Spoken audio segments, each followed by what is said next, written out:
Асылбек Қазақниет, Атырау облысы Жылой ауданы Майгүнген ауылы номер 17 жалпы орта білім беретін мектептің 4 сынып оқушымын. Мен сіздерге Абай атамыздың "Қалың елім қазағым, қайран жұртың" өлеңін оқып берейін, қабыл алыңыздар. Қалың елім қазағым, қайран жұртым, ұстарасыз аузыңа түсті мұртың, жақсы менен жаманды айырмадың, бірі қан, бірі май боп енді өз еркің.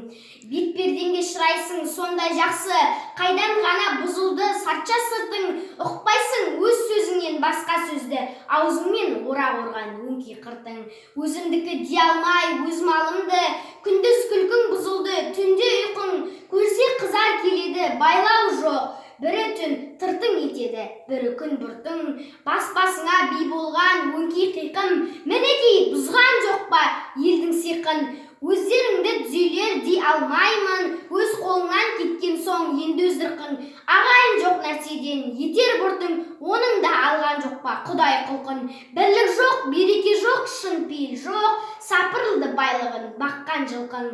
Баста ми, қолда малға талас қылған, күш сынасқан күндестік бұздау шырқын. Әр жерде ақ жазылмай мақтырықтың, әр жеріңнен көңілге қуат қылдық. Тиянақсыз байлаусыз байғұс құлпың, не түсер құр күлкіден жыртың.